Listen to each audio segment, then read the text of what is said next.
Hi, I'm Marla. My sister told everyone I didn't belong, that my linen dress meant I was poor, desperate, an imposter in a room filled with legacy and gold. She made sure I sat by the bathroom. She deleted my name from the program. She even had them cut my speech. But the worst part wasn't what she did in public. It was what she'd done for years behind the scenes, convincing others I didn't matter, slowly rewriting my story as if I'd never built anything at all. Until the night my husband walked in, and the MC called me the founder. What happened in that ballroom? Why did her smile disappear? And what was in the envelope I handed her on my way out? I showed up alone, which wasn't unusual. At this point in my life, I'd gotten used to stepping into rooms without a shadow beside me. No husband on my arm, no sister linking elbows like we used to, as girls pretending to be stars. Aurelius Hall was everything you'd expect from a Scottsdale gala spot. Gold trim, polished marble, the kind of floral arrangements you only see in magazines or celebrity weddings. The valet hadn't even looked twice at my car. That was fine.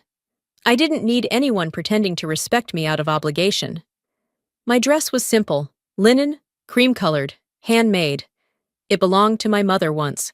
She wore it to her last showcase before she passed. I'd taken it in a bit, tailored it to my frame. I didn't think much of it until I stepped out of the car and saw the lineup of gowns gliding past me like silk ghosts. I reminded myself, I was here for me, not for their eyes, not for the whispers. Still, as I walked into the grand lobby, I could feel the air stiffen around me. People didn't stare. No, not directly. But there was that pause, that little hiccup in their conversations. Then came her voice. "Oh dear, did you mistake this for a vintage yard sale?" Callista stood at the center of a group like she always did. Like she was born there, like the room needed her gravity to spin. Her laugh wasn't loud. It didn't have to be. The people around her chuckled on cue, polished, wealthy, and ready to follow her anywhere. I smiled. Not because it was funny, but because it was reflex, my defense. My hands didn't shake, my jaw didn't lock. I just kept walking. That was the thing about growing up with a sister like Callista. You learned early how to look okay when everything inside you twisted. Her words weren't just about the dress. They were about all the years she watched me shrink myself so she could shine. And now, here I was, wearing something real, and that terrified her. In America, you can be anyone, as long as you look like someone they want to see. I reached the main ballroom. A woman with a headset directed me toward a server who led me to my table. I passed gilded name cards with gold script, tiny floral centerpieces, and glittering trophies arranged like offerings to the gods of approval. Callista's name was on nearly every pamphlet, bold and italicized. Event co-chair, design honoree, legacy speaker. I skimmed the list 3 times. Mine wasn't there. I knew better than to ask. My seat was near the back, a table tucked so close to the restrooms, I could hear the paper towel dispenser wheeze every time someone washed their hands. The lighting barely touched it. My name tag was slanted. The ink faded like a last-minute addition. The woman seated next to me glanced sideways and smiled politely. "Are you one of the caterers?" I met her eyes and gently shook my head. "No, just someone they'd rather you didn't notice." She laughed, awkward, thinking I was making a joke. I wasn't. I sat, smoothing the fabric of my dress. It wrinkled beneath my palm, soft and clean and honest. I looked toward the front of the room. There she was, Callista, posing with the keynote speaker, laughing as if none of this was beneath her. As if she hadn't rewritten history by simply omitting my name. This wasn't an accident. She wanted me here, but invisible. Present, so she could say we were still close, but pushed to the margins like a watermark she could barely tolerate. People walked past, nodding to each other, glancing at me with confusion or curiosity. I wasn't supposed to be part of their tableau. I didn't dress the part, speak the part, or fit the part. My linen dress wasn't a mistake. It was a statement, and I knew they didn't like what it said. I'd spent years letting her speak for me, letting the story become hers. But not tonight. Not anymore. As I leaned back in my chair, my phone buzzed. A notification. Tagged photo. Posted by Dr. List of Events. I opened it. A candid shot of me near the entrance, my dress caught in mid-step. The caption, keeping it humble, I guess. Linen luxury. The photo was public. Already liked dozens of times. Smiling faces in the comments. I didn't comment, didn't text, didn't call. I just looked up from my screen, locking eyes with her across the ballroom. She smiled again, bright, rehearsed, flawless. But this time, I didn't smile back. And that's when I realized this wasn't going to end in silence. The photo wasn't flattering, not that it needed to be. I looked exactly how she wanted me to look. Off-center, out of place, like a wrinkle in an otherwise pristine night. The caption still sat at the top of the screen like it was etched in glass. Keeping it humble, I guess. Linen luxury. I stared at it for a moment, then locked the phone without reacting. That had always been my armor. Silence, stillness. She knew that. She'd learned early that I wouldn't swing back, and she learned to exploit it. But tonight, something in me stirred. I glanced up. People were watching me now. Not openly, not aggressively. Just enough for the corners of their mouths to tug, for their shoulders to nudge slightly toward one another. It was like being nibbled at by 100 invisible teeth. The smile I gave back wasn't forced. It just wasn't theirs. I moved toward the refreshment area to give my legs something to do. To move felt better than to stew. That's when I heard her voice again, loud enough to slice through the soft jazz playing in the background. "She's not even supposed to be here," Callista said to a cluster of colleagues in designer black. "She just tags along, like she always has." Her laughter, delicate and deliberate, was followed by a low chorus of amused hums. I didn't stop walking, didn't flinch, but my ears burned. And that phrase, "like she always has," carved its way through layers of memory. There it was again. The old campaign pitch I wrote, and she presented. The art gala plaque I designed and she received. The annual family newsletter, where her name came first, mine came last. If it came at all. There was a time I told myself it didn't matter. We were family. I wasn't here for glory. But that lie had a short shelf life, and it had started to rot. I returned to my table without a word. The shadows from the ballroom lights fell across the linen of my dress, like it was stage lighting for a ghost. My seat still smelled faintly of citrus-scented cleaning wipes, left behind, like me. They always said things like, "Marla's just low-key," or "She's not one for the spotlight," like it was a choice I made. No one ever asked me if I wanted the stage, or if I just never fought hard enough to keep my name on the program. "You can sit at the table," I thought bitterly, "but it doesn't mean you get to eat." I scrolled back through Callista's Instagram. The post had climbed in likes, dozens of comments, most of them from people I'd once worked with, shared classrooms with, family holidays. "Did she walk in off the sidewalk?" one read. Another, "That dress looks like my grandma's tablecloth." No one tagged me. Of course they didn't. I wasn't meant to see it. I was just meant to feel it. Ruthie's name lit up my phone with a message. "You okay?" I typed back, "I'm fine." Then stared at the screen and deleted it. Typed again, "I'm okay." Sent. I wasn't. But I didn't know what to say that wouldn't feel like begging for pity. I glanced up at the stage. Banners hung showcasing design themes, angles, curves, light diffusions I recognized because they were mine. Sketches from my own portfolio, pieces she'd borrowed years ago when she said she was stuck. Somehow they'd become the branding backbone for this entire event. I looked around again. Crystal glasses, precision lighting, flawless execution. Every detail whispered the same name, Callista Voss. Only it wasn't her work. That's when it began. Not rage, not even defiance. Something simpler, a refusal to play dead in a story someone else was writing. Maybe this time I wouldn't let it go. I opened my email app, tapped a link Ruthie had forwarded to me earlier, A digital copy of the official guest list. My finger hovered, then scrolled slowly through the pages. There it was. Marla Evington, guest of Callista Voss. No title, no role, just a dependent clause. The linen of my dress didn't itch, but my dignity did. I didn't even flinch when I saw the guest list again, just stared at it like it wasn't even about me. Guest of Callista Voss. That's what it said. No role, no mention of my work, no acknowledgement that I had breathed anything into this night. I whispered under my breath. Even my name only exists when tied to hers. My thumb hovered over the back button, but I closed the email and tucked my phone into my purse. I sat in that moment, letting the weight settle. My stomach had clenched itself into a knot that wasn't about nerves anymore. It was something colder, something older. When I looked up, I spotted him. Colin Maddox. He hadn't changed much.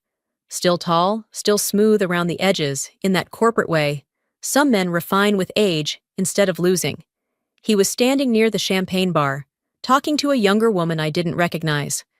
When he caught sight of me, his face shifted slightly, recognition mixed with something else. Not surprise, not interest, just calculation. I didn't move. I let him come to me. Marla? He said, his tone measured. Colin! I didn't smile, but I didn't look away either. He glanced me over, not unkindly. Still helping your sister out with her creative stuff? There it was. The jab dressed as a question, a relic from the past that never really left. I remembered the gala pitch we worked on together. Well, I worked on it, while Callista took credit. Colin had known that. Back then, he'd told me, "You're lovely, but you'll always be someone's assistant." And then he'd walked. Now he was back in front of me, in a suit with a sponsor pin on his lapel, and I wasn't the same woman. I looked him in the eye. Actually, I'm here under my own invitation. I helped conceptualize tonight's venue. He blinked. Oh, just that. A pause. A flicker of discomfort, maybe realization. I let the silence speak for me and turned away before he could say more. My heels echoed faintly as I walked, and every step away from him felt like erasing a fingerprint he'd once left on my confidence. I ducked into one of the side halls to breathe, escaping the noise and the forced laughter of the crowd. The hallway was lined with displays, a visual timeline of influential designers. Legacy of Visionaries was spelled out in gilded letters above a mood board. One sketch stopped me cold. It was a charcoal layout of a stage framed in sweeping arcs, with a single spot of light aimed dead center from an invisible corner. I had seen that exact sketch before, on our kitchen table, years ago. My mother's hand had drawn it. We'd been talking about light and shadow, about how a moment can be built with angles and trust. There was no name on the sketch, no plaque, just a quiet theft hidden in public view. I took a picture. My fingers didn't tremble. How far did they dig into our shared memories, I murmured, to build this room, while pretending I never existed? My reflection stared back at me from the glass of the display case. I didn't look small. I didn't look meek. I looked like someone who remembered everything. I walked back to the ballroom with the weight of the past resting differently on my shoulders, not as burden, but as proof. They hadn't just taken credit for my work. They'd taken pieces of my history, my family. The sketches my mother and I made were never meant for trophies. They were moments of connection, just us and a pen. Now they were exhibits in someone else's gallery. Fine. If they wanted to use what was mine, they were going to have to answer for it. I sat down at my table, pulled out my phone, and opened a folder I hadn't touched in years. Proof, Design Archives. Each file had a name, a date, a memory. I began organizing, selecting, highlighting. Click after click, I started building something new. Not just evidence, but a record. Not for revenge, not yet. But to remind myself of who I had been before I let them convince me I wasn't enough. The linen dress brushed softly against my legs as I leaned forward. No longer just fabric. It was armor. I was still organizing files on my phone, syncing dates and images into a timeline of quiet theft, when Ruthie's name popped up on my screen. "Hey, did you see what Callista's PR rep is posting?" My gut clenched. I didn't want to look, but of course I did. The screenshots came one by one. Posts, captions, comments. A curated story being spun in real time. In them, Callista was positioned as the mastermind behind the gala's aesthetic. She was the visionary, the creative force, the one who brought warmth to structure. I was a silent shadow, referenced only vaguely in a line that said she was joined by longtime collaborator and family support. I felt the heat rush to my neck. Family support, like I was her purse. But what made my chest seize up wasn't the post. It was Ruthie's next message. Callista saw me at check-in earlier, pulled me aside, said, "If you keep inserting yourself into things that don't concern you, don't expect to be invited back to any of these circles." I froze. She wasn't just rewriting my story. She was burning bridges behind me. She didn't just want credit. She wanted isolation. I typed back, "You okay?" Ruthie responded in 3 words. "I know her." I sat still for a while, thinking about the people I used to have in my corner. Those who slowly stopped calling, stopped inviting, stopped saying my name in rooms where she stood. How many of them chose her simply because she was louder, more polished, easier to orbit? What did she say about me all those years when I wasn't in the room? I asked aloud, not expecting an answer. I didn't have long to dwell on it. Later that evening, I passed 2 women standing near the coat check. Their conversation stopped when I walked by. Then, one of them, not bothering to whisper, said, "I heard she married that tech guy for his money. Didn't even know what he did when they got engaged." The other replied, "Well, she's certainly dressed the part of someone on a budget." I kept walking. I didn't look at them. I didn't break stride. But my pulse pounded, loud and steady. Let them talk. Let them guess. They were unknowingly writing the introduction to the story I was preparing to tell. Every insult would become punctuation. Every rumor, a footnote to their irrelevance. Back at my table, I sipped my water slowly, willing my hands not to tremble. Then Callista approached, poised, gliding as if she were floating on applause. "You okay?" she asked. Her tone dipped in concern that was faker than the smile she wore. "You seem a little tense." I met her gaze. For once, I didn't soften mine. "You've worked hard to make me seem small," I said, voice low but clear. "I'm just making sure I remember how big I really am." Her smile faltered, just for a breath. A flicker of confusion. She hadn't expected that, not from me. She lingered a second longer, waiting for me to backpedal, to apologize, to soften the edge I'd just revealed. I didn't. She eventually turned away without another word, her posture a little stiffer than before.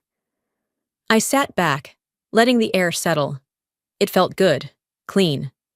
Then my phone buzzed again. New message, no sender, just a forwarded video file. I tapped play.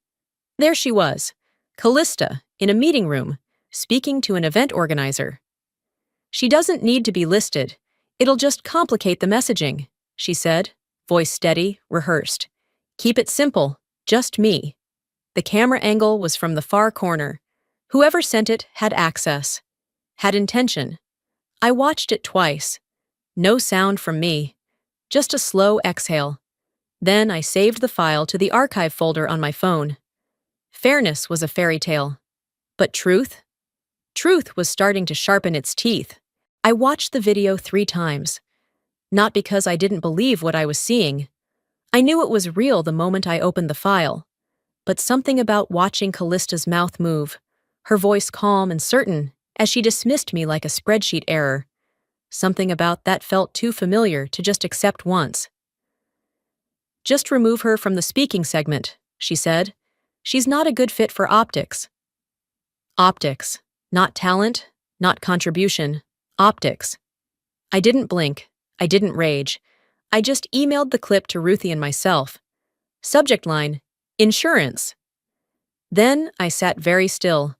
I wasn't angry anymore. Not in the flailing, reactive way. It was something colder now, something quiet. They'd planned this down to the paper name tag. I reopened the event packet on my phone, dug into the earlier agenda drafts, screenshots I'd saved weeks ago out of habit. There it was, still intact. Opening remarks by Marla Evington, concept designer. But now, erased, like I'd never existed. The best revenge, I thought, isn't loud. It's undeniable. I tucked my phone away as the cocktail hour began. People were mingling in curated lighting, holding drinks that cost more than my entire dress. Callista floated from cluster to cluster, perfectly poised. That's when the box was handed to her. The event host, a man with perfectly trimmed gray hair and an ever-smiling face, walked up with a small velvet-lined case. "This one's for you," he said cheerfully, loud enough for others to hear. "In honor of your design vision, the Visionary Stage Concept 2024. I was a few steps away. I saw the label before she even touched it. It was mine. The concept name, the phrasing, even the date. I remembered every detail from the sketches I created over a chipped kitchen table during lockdown, when she said she wanted a bit of inspiration for a future client. She opened it with practiced surprise, a subtle hand to her chest, a breathy, "Oh my goodness, I wasn't expecting this." I pulled out my phone, click. Then I turned to the nearest waiter. "Club soda, please." No lemon. The glass was cold in my hand. I didn't sip it, just held it like a grounding stone. Let her unwrap my legacy. It'll be the last time she opens it under her name. That night, I made my own post. A simple image, a black and white screenshot of the mood board next to a date-stamped photo of my original 2017 sketch. The caption, "From the kitchen table to the main stage." It was always in the design. No hashtags, no names, no drama. Just truth. The likes didn't pour in, but I saw who shared it quietly. People who knew, people who remembered. That was enough. As dinner service ended and the next segment approached, I stood near the back of the room, watching Callista prepare to take the stage. She adjusted her dress, double-checked her lipstick in her phone's front camera. The host called her name with a flourish. She smiled brightly, walked up, and reached for the speech handed to her by an assistant. It wasn't the version she expected. I knew that look. The subtle flick of confusion in her brow.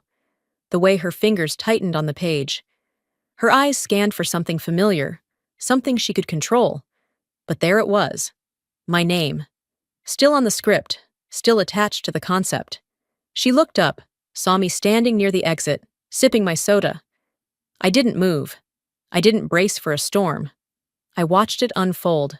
The smirk never left my face, but it wasn't joy. It was the kind of smile that comes when you realize the people who underestimated you just stepped into their own trap. Callista stood there on stage, flipping through the pages of the wrong version of her speech. Her expression twitched just once, just enough for me to catch it.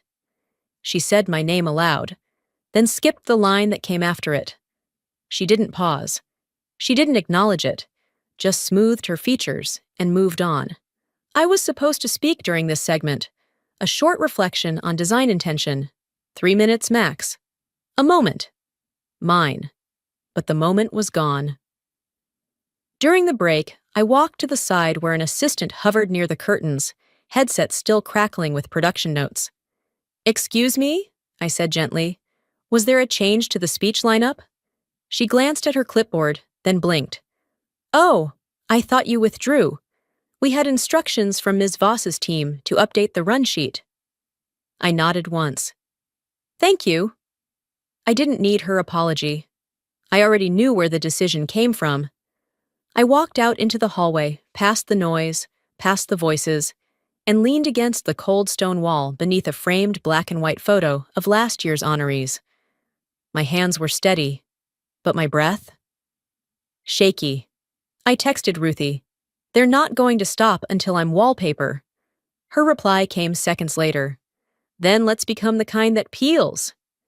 It made me laugh. Not the light kind, but the bitter one that buzzes from the chest.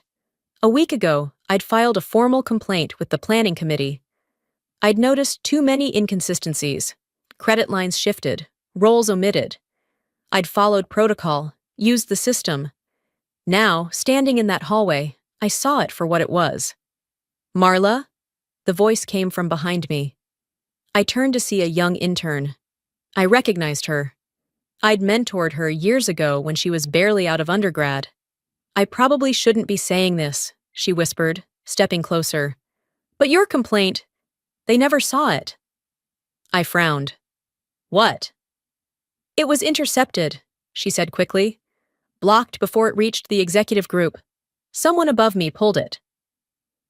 I didn't ask who. I already knew. This wasn't just Callista's vanity. This was coordinated, layered. A full campaign of erasure, professional, institutional, personal. My silence hadn't just allowed it. It had paved the road. I didn't cry. I laughed again. Lower this time, not from weakness, but because I could finally see the shape of the battle. They think silence is my brand, I said, barely above a whisper. Let me show them what strategy sounds like. I stepped away, thanked the intern with a quiet nod, and found an alcove near the service entrance. The lighting was dim, but I didn't need much. I dialed a contact, Lydia, from the design network. We hadn't spoken in months, but we still shared a mutual understanding. I need something pushed, I said. Proof pack, mood board, original concept. Their versions side by side. You know what to do. I'll have it on the editor's desk tonight, she replied, without missing a beat. It felt like dropping a pebble into still water, and knowing the ripple would hit every corner of the room. Just before I returned to the ballroom, I felt a tap on my shoulder. I turned.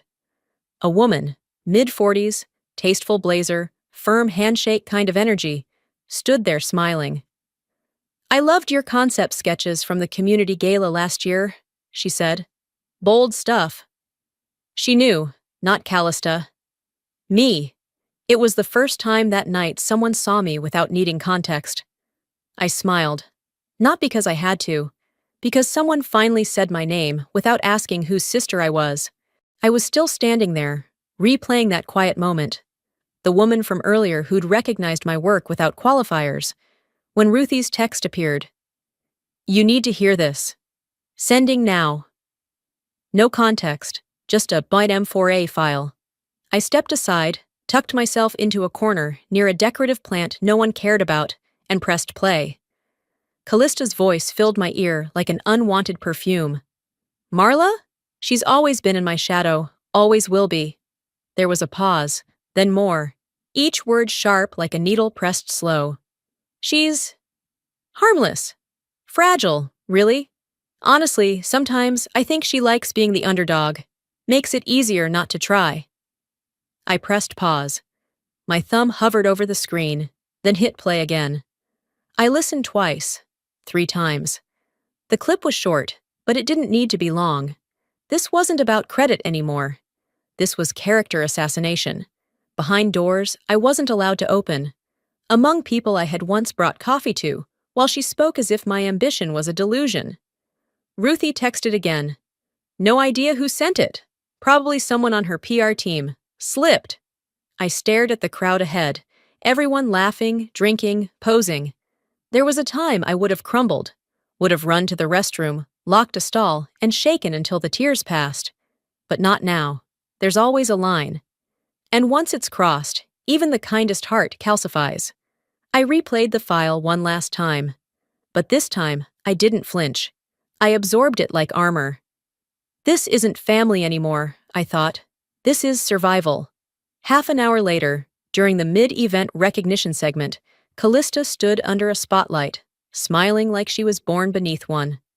A coordinator stepped forward with a small velvet box, exactly the kind used for limited edition awards.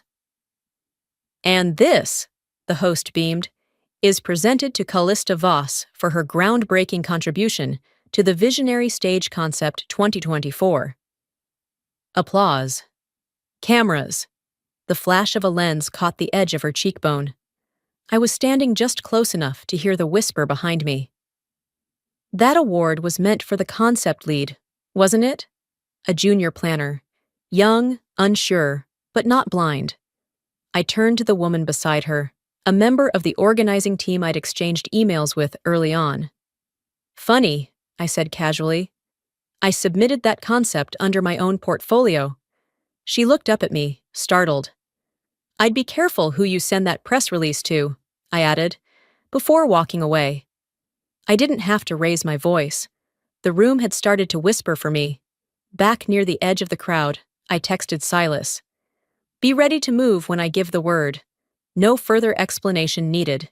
He knew what that meant. I wasn't running anymore. I was staging. In the distance, Callista continued smiling, posing with her velvet box, unaware that the attention she craved was beginning to crack. I stepped away from the lights and headed toward the back corridor, away from the cluster of guests. A server found me just as I reached for another club soda. Ms. Evington? He asked, holding a white envelope. I took it. No name on the outside. Inside, a printed program. My name printed beside the final keynote segment. Title: Visual Architect. Underneath, handwritten in unmistakable script, Fix this. SK. I folded the paper slowly, then smiled. That was the moment I realized. The room didn't need to burn, just the script. The envelope still rested in my hand, the ink from Silas's pen somehow sharper than any spoken word. Fix this. SK. I folded the program slowly, tucking it back into my purse, then reached for the necklace around my neck, the one Mama gave me the week before she passed. Linen thread. A copper charm, smooth from years of her fingers fidgeting with it while she worked late into the night. I gripped it the way a child grips a nightlight. The people who build the bones don't always get to sit in the spotlight, she once said to me, over coffee and a torn napkin sketch. But bones are what hold everything up. I ran my fingers over the ridges of that copper like it might speak back. A voice came over the loudspeaker. Ladies and gentlemen, please return to the main hall for the founder's segment. My cue. I took a breath, adjusted my shoulders, and walked back in, not as an accessory, not as an add-on, but as the architect I knew I was. The lights had dimmed slightly. The music softened. The stage pulsed under a soft glow. Callista was already up there. She stood center stage, her posture impeccable, her smile the kind you'd find on campaign posters. Practiced, not quite real. And tonight, she said, voice full of sugar, we celebrate the artistic direction and the vision that made this entire evening possible. The crowd clapped. Not roared. Clapped. She continued her speech, weaving metaphors about collaboration, community, inspiration. Not one mention of me. Not one nod to the hours I spent building that stage design from a blank canvas and half a memory of our mother's sketchbooks. But I stayed in my seat. I didn't interrupt. Yet. The murmur started behind me, a chair scooting, a whisper, a sudden shift in tone. And then the MC stepped forward, clearing his throat. Before we continue, he said, we've just been informed. The founder has arrived. The room fell silent. All heads turned as Silas stepped in through the side doors, unbothered by the attention, dressed in navy and certainty. He didn't pause, didn't scan the crowd. He walked straight to me, held out his arm. I stood. No words. No ceremony. The MC's voice cracked slightly as he continued. Ladies and gentlemen, please welcome Mr. Silas Kincaid and his wife, Marla, the true architect of tonight's vision. There it was. Not a clap yet, just breath caught in a collective throat. Then it hit. Gasps. A few scattered claps. Someone near the front stood instinctively, triggering a wave of others rising. I didn't look at Callista. I didn't need to. I could feel her smile falter from 20 feet away. Silas and I walked to the edge of the stage. I didn't step up. I didn't speak. I just stood there. My presence was louder than her whole speech. Flashbulbs clicked. Somewhere, a guest leaned toward another and whispered, Wait! She was behind the whole design? I met the eyes of the coordinator, who had once called me optional. She looked down. You don't always need to scream to shift the weight in a room, I thought, as I scanned the crowd slowly. Sometimes you just have to show up as yourself. The spotlight moved slightly. Found me. I heard the metal of the trophy in Callista's hands shift as she adjusted her grip. It looked heavier now, or maybe it just felt misdelivered. Then, the MC again, tentative but steady. "Ms. Kincaid, would you care to say a few words?" I stepped toward the mic. Fade to black. I stood there at the microphone, not speaking, just breathing. The silence wasn't accidental. It was surgical. People shifted in their chairs. A few leaned forward. I could feel the tension in the back of my neck, not from nerves, but from gravity, the kind that only shows up when a room full of people is finally seeing you, and you have the power to say nothing at all. Then I said, "I was never invisible, just edited." And I stepped back. No speech, no takedown, just the truth. As I returned to my seat, the MC blinked a few times before recovering his composure. He cleared his throat and faced the audience. "Ms. Voss," he said with a strained politeness, "perhaps it's time you acknowledge the contributions behind this night." Callista's jaw tightened before she could catch herself. "Oh, of course," she stammered. "Marla contributed a great deal to the ambiance. It was very supportive." A beat of silence, a single cough somewhere in the room. Then the shift began. One woman raised an eyebrow. A man at the far table whispered to his colleague. A planner I didn't recognize slipped discreetly toward the exit, pretending to check his phone. Callista kept talking, voice too bright now, like she was overcompensating for something that had already slipped out of her grasp. I didn't watch her. I didn't need to. Ruthie sat beside me. She leaned in, her smile small but sharp. "They heard you," she whispered, "not because you yelled, but because you didn't." Later that night, back at my hotel, my phone wouldn't stop vibrating. The first headline hit at 10:14 p.m. Behind the linen dress, the silent architect of the gala. By 10:28, another. Credit where it's due. How one woman's legacy was rewritten and reclaimed. Photos, screenshots, side-by-side comparisons. The mood board post I made days ago had gone viral. Designers I'd never met were resharing it with captions like, "Finally." "About time." Truth stands.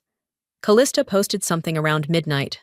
A note of gratitude, vague and thin, like a tissue paper apology. "Tonight was full of surprises," she wrote. "I'm so proud of the collaboration and of everyone who helped make this vision possible." The comments underneath? "Who's everyone? You mean Marla?" "Say her name." "You got caught." I didn't reply. I didn't share anything. I let the momentum speak for me. It was louder than I'd ever be. At 7:42 the next morning, I sat in the hotel room's worn armchair, sipping coffee and scrolling through the coverage.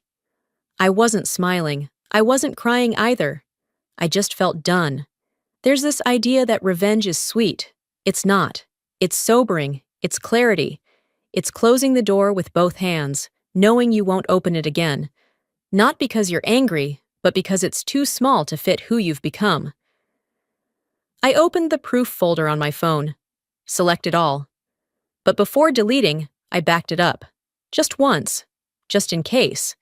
Then I pressed delete. The knock came as I was slipping my shoes on. I opened the door. There she was. Callista. No entourage. No gloss. Sunglasses in hand. No makeup. Her voice was low. "You didn't have to do it like this." I met her gaze. Calm. Level. "Neither did you." She didn't say anything else. She didn't have to. The door shut behind her with the gentlest click. No slam. No sigh. Just finality. I stood for a moment, letting the quiet fill the room like warm water. There was no anger in me anymore. Just a cool, even certainty. I walked to the desk, opened my laptop, and that's when the ping came. Subject line, correction, our oversight. I clicked. "You have been selected as the keynote speaker for the Legacy and Vision Design Summit," it read. "We regret the previous error. and are honored to feature your voice at the center of this year's theme. The invitation had been hers. Now it was mine. Not because I fought harder, but because the world, for once, caught up with the truth. I read it twice, then forwarded it to Ruthie. Her reply was almost immediate. Finally, but also, obviously. I didn't smile. I didn't cry. I just exhaled, long and deep, as if I'd been holding my breath for years and only now remembered how to breathe. If this had happened 5 years ago, I would have danced around the room. I would have called my mother, told her I made it. But Mama's been gone too long, and the dance in me isn't the same.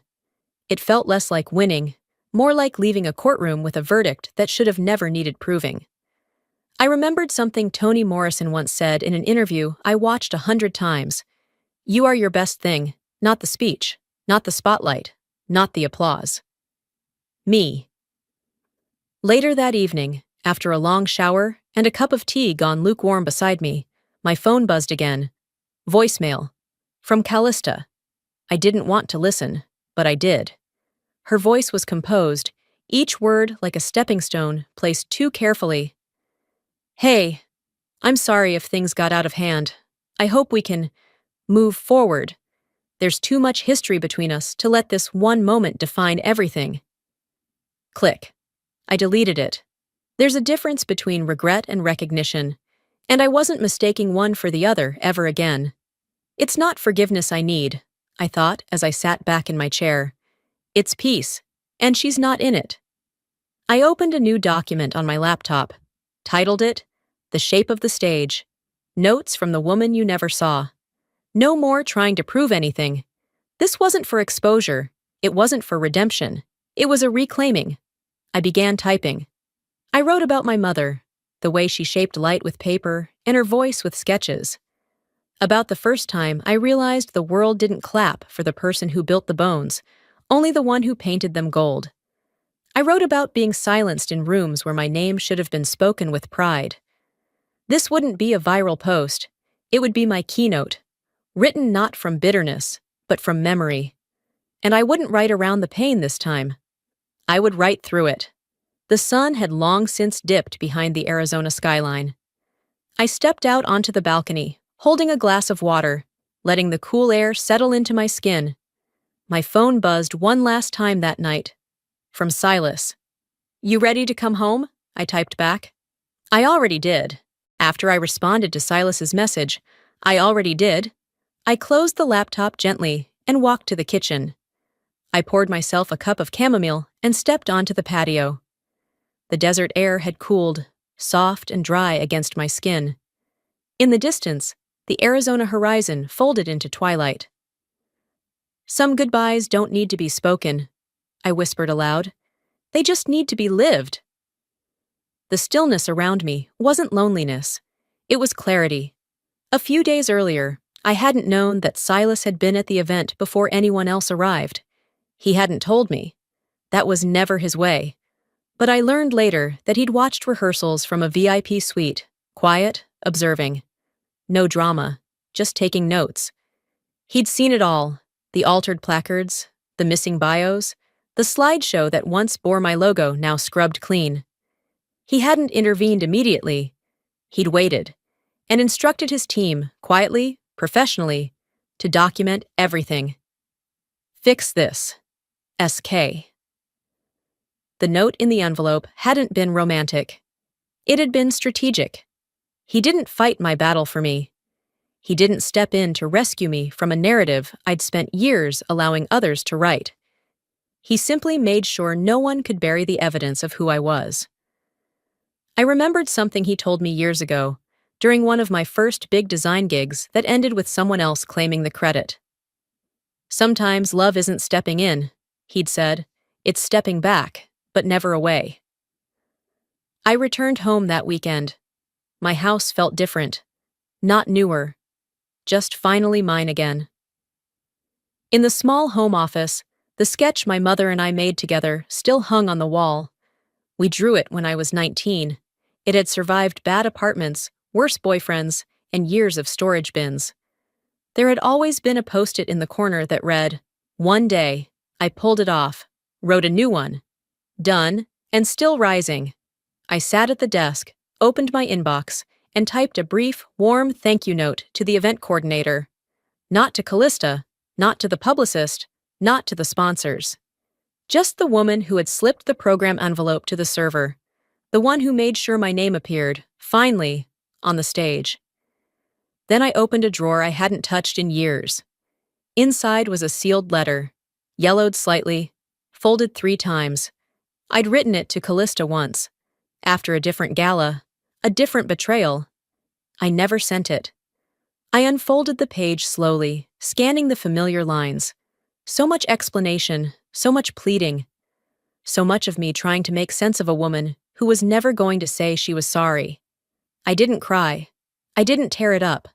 I simply folded it again and placed it in a folder labeled closure. No drama, no ceremony. I don't need her to be different anymore, I whispered. I just need me to be free. That night, as the wind rustled through the chimes outside my window, another email came in. This one from the summit coordinator. Subject: Ready for your story, Marla? I stared at it for a moment, let the weight of the years settle and then lift. My reply was short. No story, just the truth. I woke before the sun, not from restlessness, but from the kind of stillness that only comes after something inside you has finished shifting. The quiet wasn't empty. It was clean. I stood at the window for a while, watching as the sky changed from slate to lavender. On the desk sat the keynote invitation. I read it one last time, not because I didn't believe it, but because it was finally mine. All mine. The linen dress was hanging beside the closet, clean, pressed, worn with intent now, not defiance. I slid it on like armor that had earned its weight. Hours later, the event was wrapping up. The room was filled with residual applause and the clinking of glasses half full. Then the lights dimmed slightly, and the MC returned to the podium, paper in hand. There's one final acknowledgement, he began, his voice clear. A letter from the co-founder of Kincaid Legacy Design. He read aloud. This event was designed with the intention of honoring true creative minds. We would be remiss not to acknowledge Marla Evington, whose original vision and quiet perseverance shaped every detail of this evening. From concept to execution, her work was not only foundational, but transformative. He looked up. Signed, Marla Evington, co-founder, Kincaid Legacy Design. The room went still. Then, one person stood. Then another. A slow, certain wave of people rising to their feet. I stood as well. Not for them, but for myself. I didn't speak. I didn't wave. I simply turned to Silas, took his hand, and walked down the center aisle toward the exit. We passed Callista in the back row. Her hands were still, her face unreadable. I didn't stop, but I left something behind. An envelope. Later, I imagined her in her hotel room, sliding her nail beneath the seal. Inside, she'd find a single sentence typed on crisp ivory linen. Legacy doesn't lie in who claps loudest, but in who built the stage. And beneath it, a photo. Me and Mama, heads down, sketching stage frames on the kitchen table. Coffee cups, a child's scissor, a stack of unpaid bills. Real life, real roots. Below it, my signature. Just M. Back home, I walked into my studio. It wasn't grand, but it was honest. Light poured in from the skylight Silas had insisted on installing. The walls bore the pencil outlines of 100 quiet drafts. I sat beside a girl named Nia, 11 years old and sharp-eyed. She'd been sketching a layout for a small-town theater revival. The proportions were off, but the spirit was perfect. You're thinking in straight lines, I told her. Try building the space like it breathes.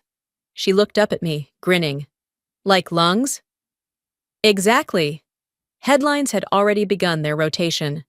How Quiet Power won the night? From shadow to spotlight, the Marla moment. But I didn't repost. I didn't retweet. Instead, I refilled Nia's pencil box and passed her a fresh eraser. That was the work now. As she bent over her drawing again, I watched her hands. Delicate, determined. They took the mic for years, I whispered to myself, but the foundation was always mine. And now, I don't need the stage. I smiled. I build them.